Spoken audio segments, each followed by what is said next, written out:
आज चलिए राष्ट्रीय घटनाक्रम पर बात करेंगे हम लोग। और राष्ट्रीय घटनाक्रम में उन घटनाक्रमों पर बात करेंगे जिनकी चर्चा प्रतियोगिता दर्पण के जुलाई 2024 के संस्करण में दिया गया है। जुलाई 2024 इसमें एक एक करके सभी घटनाओं इंफॉर्मेशन की चर्चा करेंगे। पहला इंफॉर्मेशन है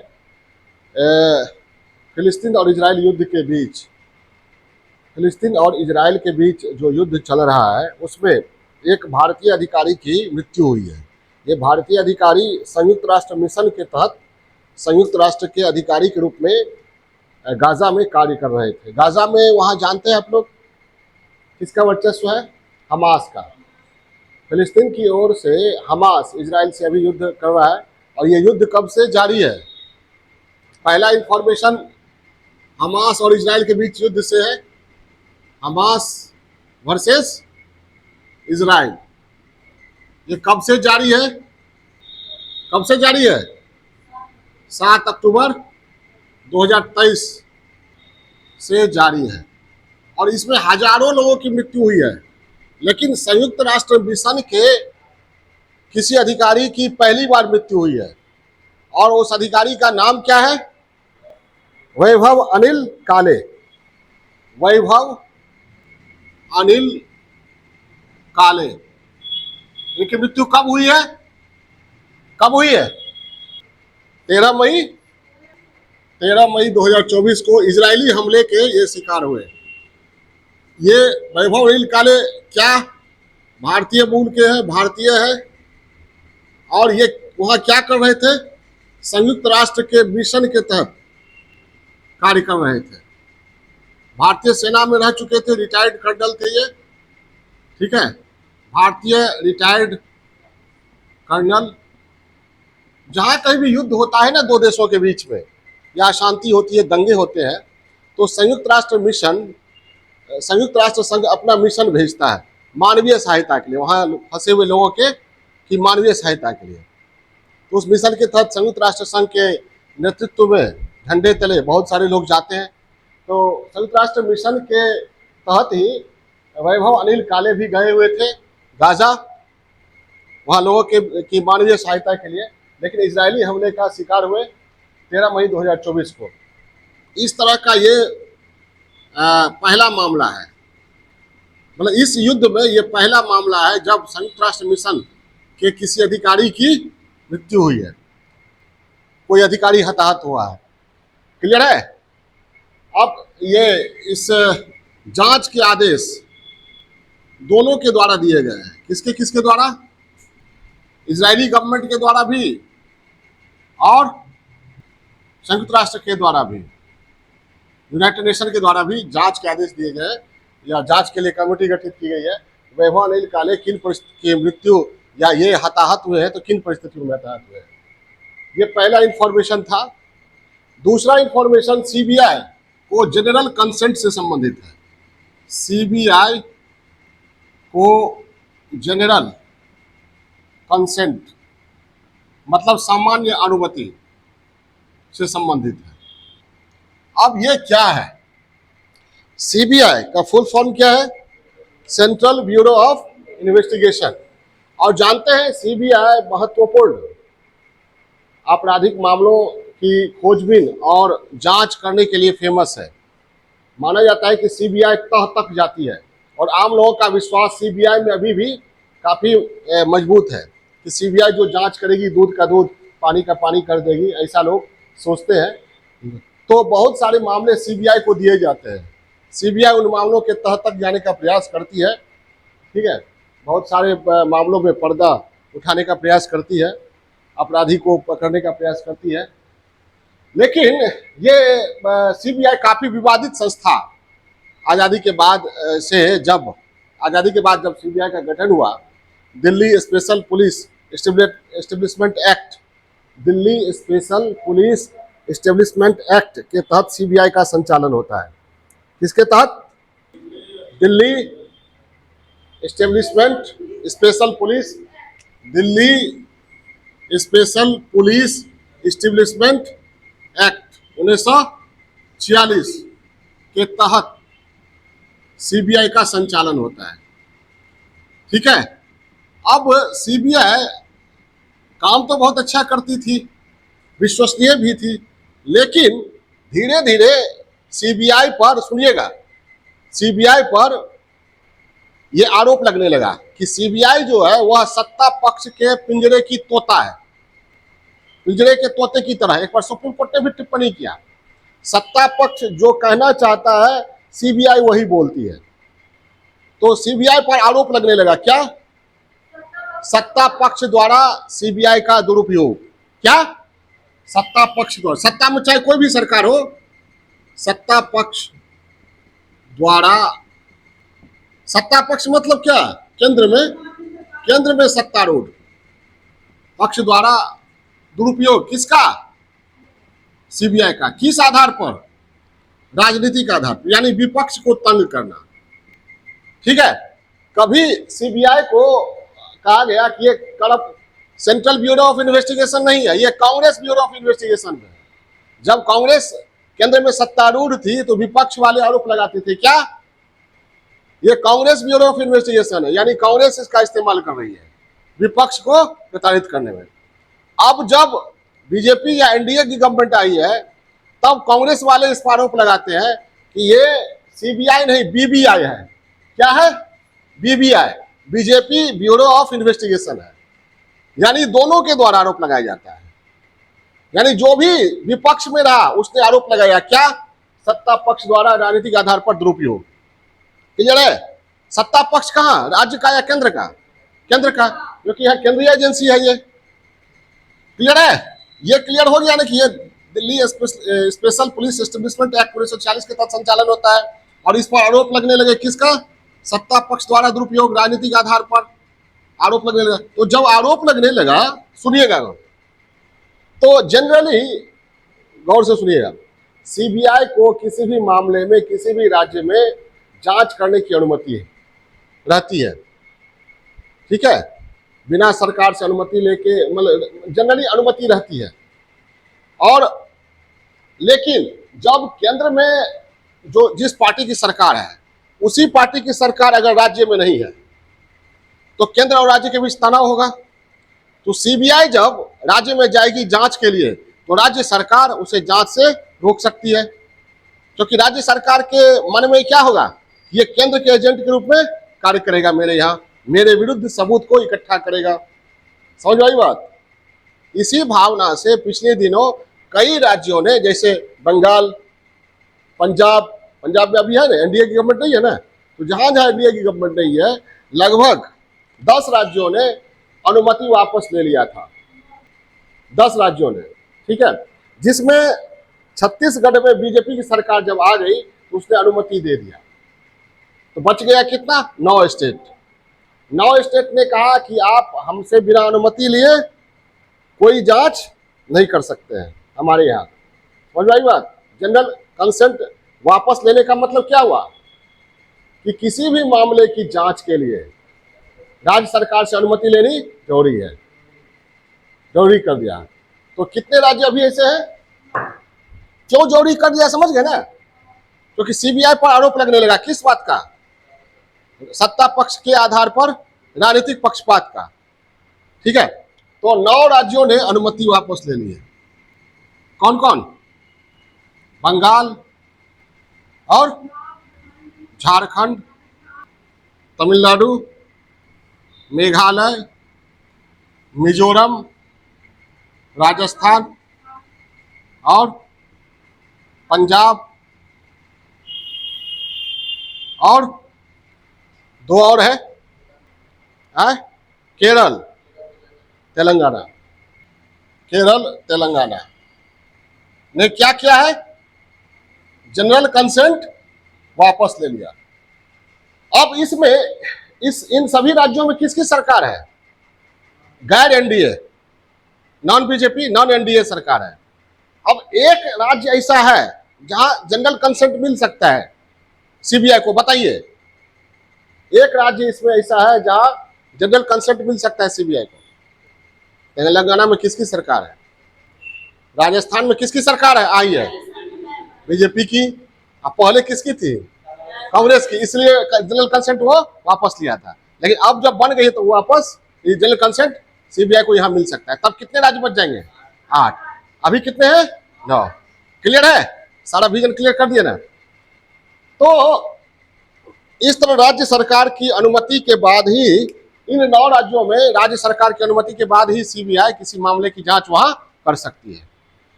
ठीक है? क्यों क्यों ऐसा किया गया? क्योंकि ऐसा माना जा रहा है विपक्ष के द्वारा, विपक्ष के द्वारा यह आरोप लगता रहा है कि सत्ता पक्ष सीबीआई का दुरुपयोग करती है विपक्ष को कमजोर करने के लिए। इसलिए जहां जहां विपक्ष की सरकार है, विपक्षी पार्टी की सरकार है, वहां वहां जनरल कंसेंट वापस ले लिया जाता है। क्लियर है? हाँ, बिल्कुल ठीक है। लेकिन यह स्थिति सही नहीं है। सीबीआई को क्या होना चाहिए? निष्पक्ष होना चाहिए। सीबीआई को निष्पक्षता दिखानी चाहिए। और सीबीआई केंद्रीय एजेंसी है, सत्ता पक्ष द्वारा इसका दुरुपयोग नहीं होना चाहिए। विपक्ष द्वारा भी ये आरोप लगाते वक्त गंभीरता का पालन करना चाहिए। ठीक है? क्योंकि अपराध की जांच निष्पक्ष होना चाहिए। जैसे नेशनल इन्वेस्टिगेशन एजेंसी है, एनआईए। हाँ, एक मिनट और, ये डीएसपी एक्ट 1946 है ना, इसके तहत संचालन होता है। तो डीएसपी एक्ट के धारा 6 के तहत सीबीआई को किसी राज्य में जांच करने के लिए राज्य सरकार की अनुमति लेनी पड़ती है। याद है ना ये? क्लियर है? अब नेशनल इन्वेस्टिगेशन एजेंसी ऐसी एजेंसी है जिसको किसी भी राज्य सरकार के अनुमति की जरूरत नहीं है। बिना राज्य सरकार की अनुमति की वह किसी भी राज्य में जांच के कार्य को आगे बढ़ा सकता है। क्लियर है? कौन? National investigation agency.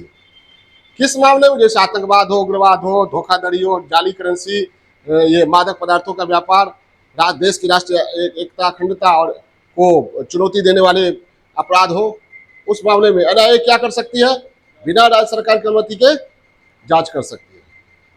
ठीक है? इसी तरह मनी लॉन्ड्रिंग के मामले में इन्फोर्समेंट डायरेक्टोरेट, प्रवर्तन निदेशालय को भी ये पावर है कि वह किसी भी राज्य में मनी लॉन्ड्रिंग के मामले में राज्य सरकार की अनुमति के बगैर जांच कर सकती है।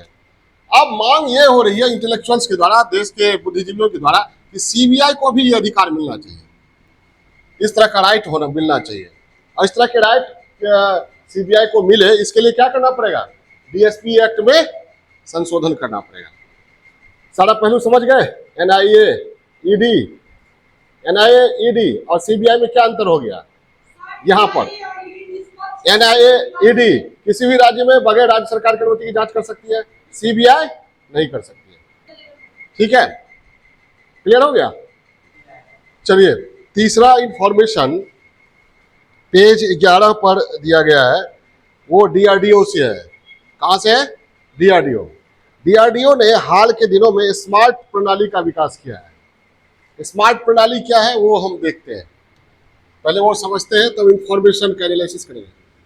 तीसरा इंफॉर्मेशन, डीआरडीओ द्वारा स्मार्ट प्रणाली का हाल के दिनों में विकास किया गया, उसी का परीक्षण किया गया है।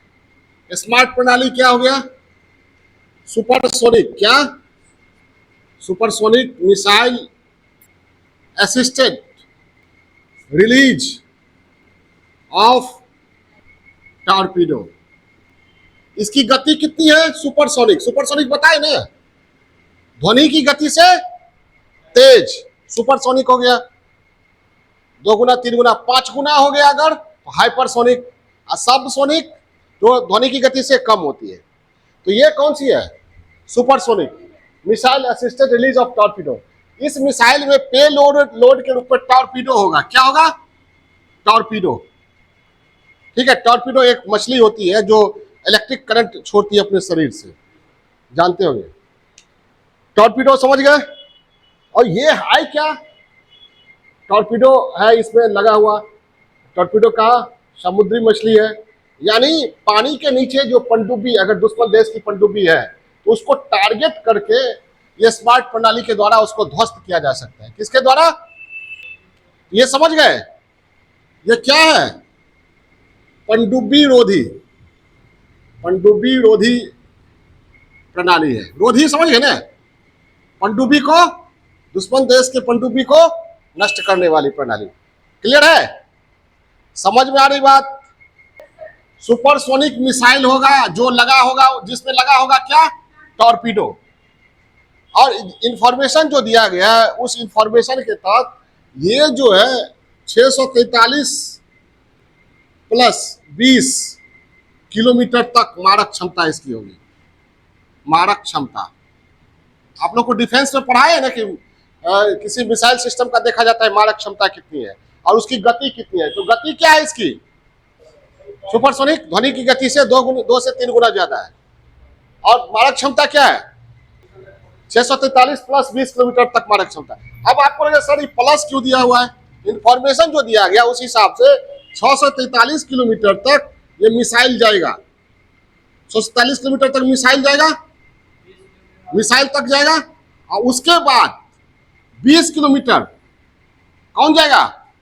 टॉर्पीडो, एक्सप्लोजिव लेकर जाएगा, पनडुब्बी को नष्ट करने का प्रयास करेगा। तो पनडुब्बी जिसका होगा या दुश्मन को पता ही नहीं चलेगा कि हमला कहां से हो रहा है, टॉर्पीडो से हो रहा है या मिसाइल से हो रहा है। क्लियर है? इसकी खूबी है। स्मार्ट प्रणाली समझ गए क्या है? कोई दिक्कत? ये भारतीय सेना की पनडुब्बी रोधी क्षमता को बढ़ाने की प्रणाली है। किसकी? पनडुब्बी रोधी, पनडुब्बी रोधी। हाँ ठीक है। इसका परीक्षण 1 मई 2024 को मोबाइल लॉन्चर से किया गया है। क्लियर है? स्मार्ट समझ गए? चौथा इंफॉर्मेशन भीष्म से है। एक पोर्टेबल हॉस्पिटल जिसको दुर्गम क्षेत्रों में पैराशूट से उतारा जा सकता है। किसे है?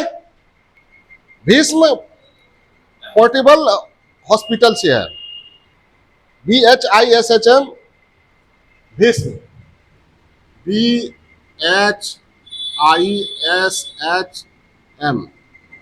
इसका फुल फॉर्म है भारत हेल्थ इनिशिएटिव और क्या है?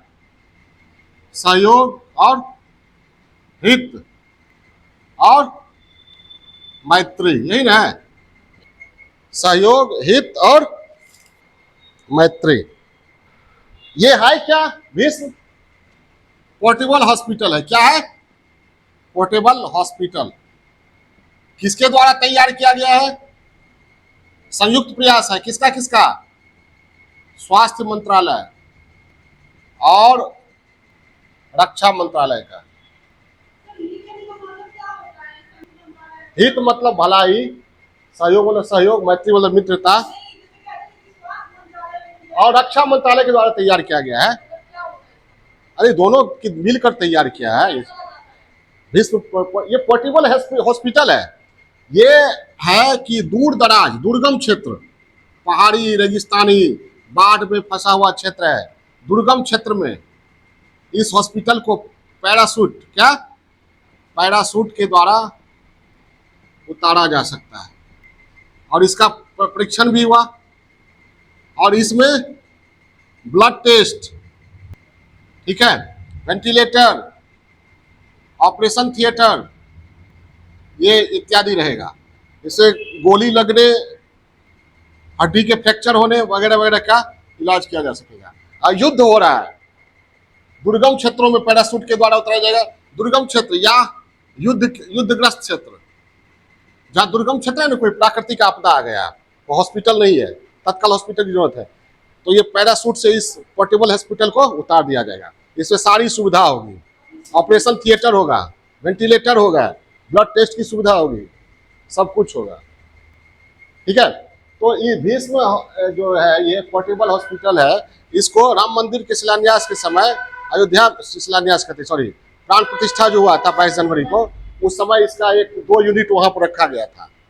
लेकिन पैराशूट से जो उतारा गया, पैराशूट से उतारने की जो प्रक्रिया है, उसका पहली बार परीक्षण हुआ है। कब हुआ है?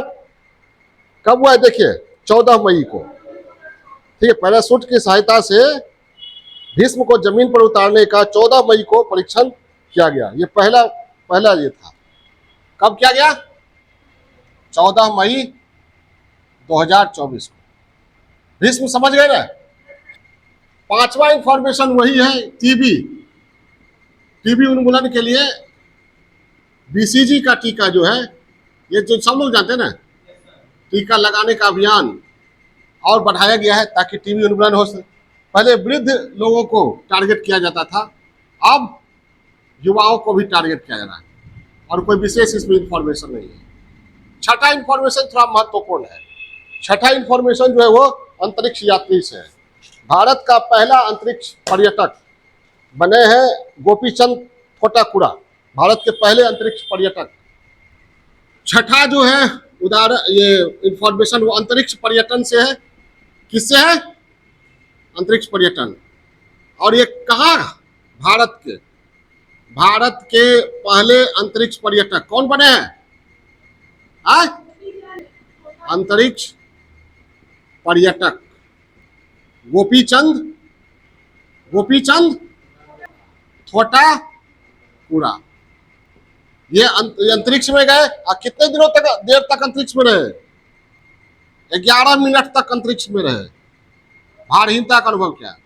11 मिनट तक अंतरिक्ष में रहे। अंतरिक्ष कहां से शुरू होता है? बताए थे स्पेस जब पढ़ाए थे, कर्मन लाइन के बाद, कर्मन लाइन याद है? से ऊपर अंतरिक्ष, वहां गए ये, और 11 मिनट तक रहे। और ले कौन गया? अमेजन के संस्थापक जेफ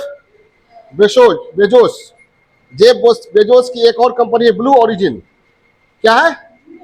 ब्लू ओरिजिन। उसी का मिशन है NS-25 मिशन। जेफ बेजोस सुनिएगा की कंपनी कौन? Blue origins. और इसका मिशन का नाम क्या है? New Shepard. NS-25 मिशन के तहत इनको ले जाया गया। किनको? भारत के गोपीचंद थोटाकुरा। ये भारत के पहले अंतरिक्ष पर्यटक बने हैं। ऐसे भारत में जाने वाले ये दूसरे व्यक्ति हैं। अंतरिक्ष में जाने वाले ये भारत के दूसरे व्यक्ति हैं। पहले व्यक्ति कौन थे? राकेश शर्मा। पहले भारतीय कौन थे? राकेश शर्मा, जो रूसी स्पेसक्राफ्ट से गए थे। अब पर्यटक के रूप में कौन गए हैं? पहले पर्यटक कौन? गोपीचंद थोटाकुरा। और व्यक्ति के रूप में देखा जाए तो ये दूसरे व्यक्ति हो गए। और भारतीय मूल के व्यक्तियों के बारे में देखा जाए तो भारतीय मूल के 3 और व्यक्ति अंतरिक्ष में गए हैं। कौन कौन? कल्पना चावला, सुनीता विलियम्स और राजाचारी। ठीक है, कंफर्म हो गए ना? कौन कौन? भारतीय मूल के कौन कौन हो गया? कल्पना चावला, सुनीता विलियम्स और राजाचारी। इसे जो फैक्ट है वो क्लियर हो गया? NS मिशन है, न्यू शेपर्ड मिशन 25। अरे वो दर्पण में देखो ना, है ये क्लियर है? अब एक इंटरेस्टिंग इंफॉर्मेशन है, उस इंटरेस्टिंग इंफॉर्मेशन पर आते हैं हम लोग। चलिए, अब 7वां इंफॉर्मेशन है जलवायु परिवर्तन के विरुद्ध CSIR औद्योगिक एवं वैज्ञानिक और औद्योगिक अनुसंधान परिषद के द्वारा council for scientific and industrial research के द्वारा एक मुहिम शुरू किया गया है। किसके द्वारा? 7वां इंफॉर्मेशन है CSIR council for scientific and industrial research के द्वारा क्लाइमेट चेंज, ग्लोबल वार्मिंग, जलवायु परिवर्तन के विरुद्ध एक मुहिम अब शुरू किया गया है। मुहिम का नाम क्या है? वाह, WAH, वाह मंडे। क्या ये है ना? वाह मंडे। या W for wrinkles, WRINKLES, A for ACHHE, H for है रिंकल्स, अच्छे हैं, और रिंकल्स अच्छे हैं, ये मतलब क्या हुआ? मतलब CSIR ने अपने अधिकारियों कर्मचारियों को कहा है कि कम से कम एक दिन सप्ताह में, वो सबको कौन दिन, मंडे हो सकता है, आप बिना आयरन के कपड़े पहन के आइए। क्या? बिना आयरन, जिसको बिना इस्त्री भी यहाँ लिखा गया है, बिना इस्त्री के कपड़े पहनकर कार्यालय आए, कार्यालय आना है, ये तय किया है। ठीक है, रिंकल्स अच्छे हैं। हाँ, और CSIR का मानना है कि एक जोड़ी कपड़े इस्त्री करने से, एक जोड़े कपड़े इस्त्री करने से कितना होता है? फुल पैंट शर्ट जैसे पहनते हैं ना, एक व्यक्ति फुल पैंट शर्ट पहनता है ना, तो एक जोड़ी इस्त्री करने में 200 ग्राम कार्बन डाइऑक्साइड का उत्सर्जन होता है। तो इससे क्या होगा? अगर बिना इस्त्री के आएंगे तो 200 ग्राम CO2 उत्सर्जन पर क्या होगा? रोक लगेगा। और जानते हैं, ग्लोबल वार्मिंग और जलवायु परिवर्तन में सबसे बड़ी भूमिका किस ग्रीन हाउस गैस की है? CO2 की है। तो इससे क्या होगा? CO2 उत्सर्जन पर रोक भी लगेगा, CO2 एमिशन में कमी आएगी, और बिजली की खपत में भी कमी आएगी। यानी ऊर्जा सुरक्षा, ऊर्जा सुरक्षा को भी बल मिलेगा। ये हुआ वाह मंडे, रिंकल्स अच्छे हैं। 8वां इंफॉर्मेशन है 18वीं लोकसभा के बारे में, और इसके बारे में आप सभी लोग लगभग जानते हैं। 8वां इंफॉर्मेशन, 8वां इंफॉर्मेशन किसके बारे में है? 18वीं लोकसभा चुनाव के बारे में।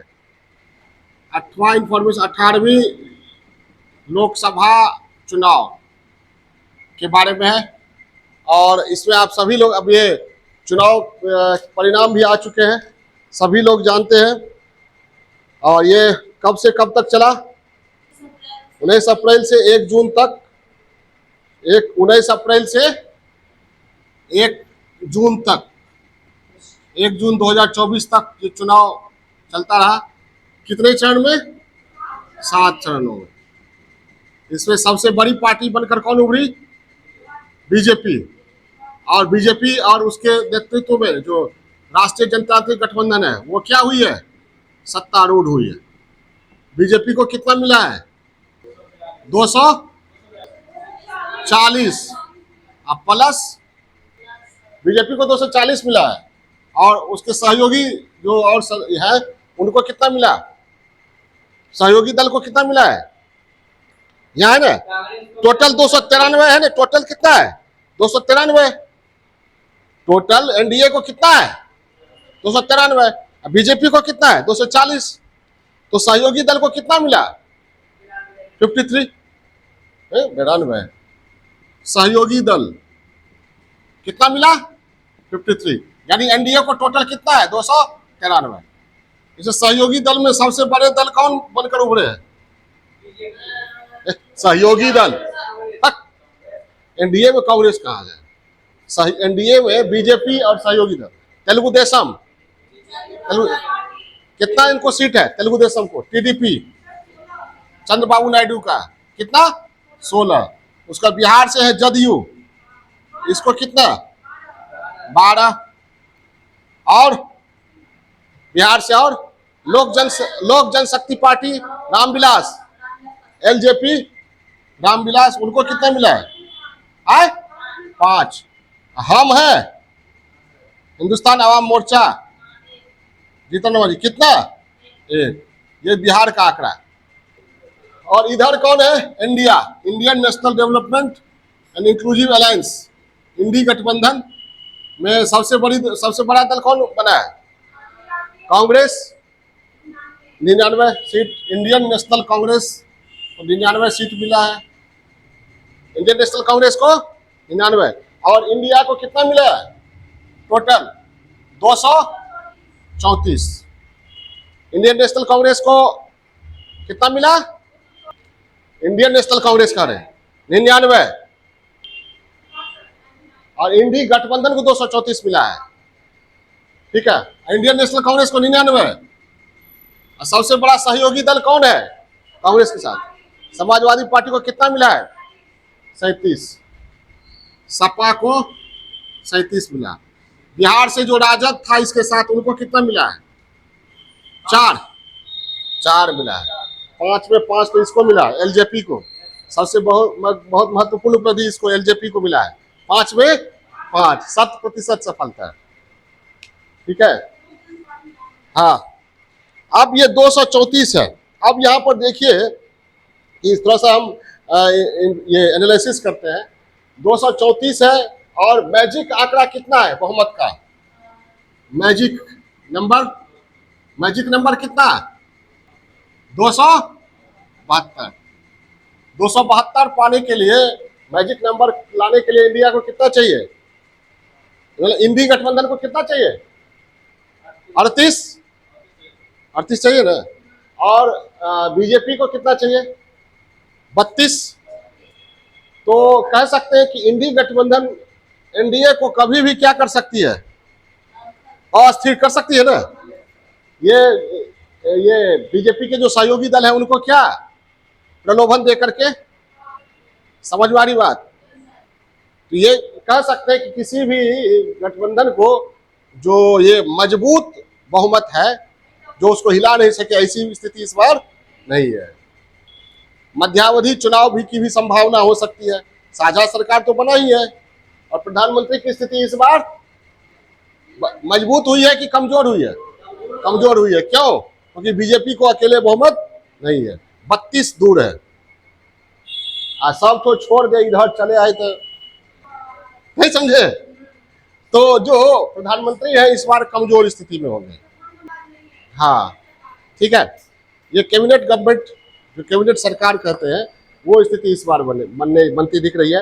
साझा सरकार में शामिल दलों का भी महत्व बढ़ेगा।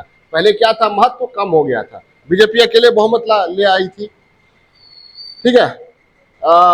और इसी में एक ये है, सूरत से मुकेश दलाल हैं जो भाजपा प्रत्याशी है, जो निर्विरोध निर्वाचित हुए। कौन? सूरत से कौन? मुकेश दलाल।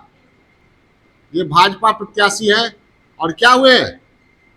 निर्विरोध निर्वाचित हुए। ये पहला मामला नहीं है। आजादी के बाद अब तक जितने चुनाव हुए हैं उनमें लगभग 17वीं लोकसभा तक 37 उम्मीदवार निर्विरोध निर्वाचित हुए हैं। 18वीं लोकसभा में कौन? एक। यानी अभी तक कितना आजादी के बाद? 38। मतलब कोई विपक्ष में कोई पार्टी नहीं था, कोई खड़ा ही नहीं हुआ, सिंगल।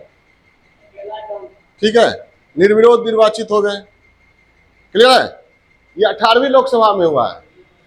18वीं लोकसभा में हुआ है। इससे पहले 17वीं लोकसभा तक कितने निर्विरोध निर्वाचित हुए?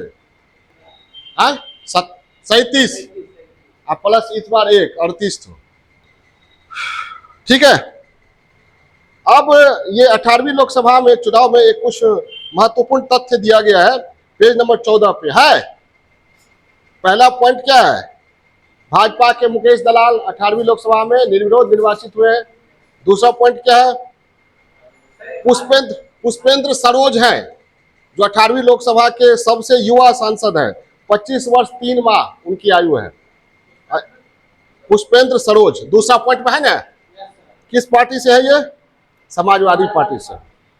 तीसरा है संभवी जो बिहार से है, एलजेपी रामविलास से, वे दूसरी सबसे युवा सांसद है। इनका उम्र कितना है? 25 वर्ष 11 माह। बिहार से सबसे कम उम्र की युवा सांसद कौन? संभवी। किस पार्टी से है? लोजपा रामविलास। और पूरे इंडिया में ये दूसरी सबसे युवा है। पहला सबसे युवा सांसद कौन है? पुष्पेंद्र सरोज। ठीक है। भाजपा के शंकर लालवानी रिकॉर्ड मतों से निर्वाचित हुए हैं। कितना मत? 11,75,092 मतों के अंतर से जीते हैं। कौन? शंकर लालवानी। और सबसे कम मतों से विजय रविंद्र वाइकर मात्र 48 वोट से जीते हैं, है ना। और सबसे एक बहुत ही महत्वपूर्ण ये इंफॉर्मेशन है, जो खालिस्तान का, सुनिए इधर, खालिस्तान आंदोलन का जो ये था नेता अमृतपाल सिंह संधू, जिसको असम के जेल में रखा गया था, तो जेल में रहते हुए उन्होंने चुनाव लड़ा निर्दलीय उम्मीदवार के रूप में और उन्होंने जीत हासिल किया। ये जो इंफॉर्मेशन है कि अमृतपाल सिंह संधू निर्दलीय, वो भी 2 लाख मतों के अंतर से, यानी ये बताता है कि भारत की विभाजनकारी शक्तियां जो है वहाँ काम कर रही है मजबूत। समझ में आ रही बात? कम नहीं, 2 लाख मतों वोट से, है ना। ये इंफॉर्मेशन याद रखिएगा। और एक इंफॉर्मेशन बहुत महत्वपूर्ण, महिलाओं के प्रतिनिधित्व के बारे में। 18वीं लोकसभा में 543 सांसदों में कितनी महिलाएं हैं? 73 महिलाएं। और 17वीं में कितनी थी? 78। 17वीं में कितनी थी? 78। और ये 18वीं में कितनी है? 73। 73 महिलाएं हैं, यानी कितना परसेंट हो गया? 15% भी हुआ।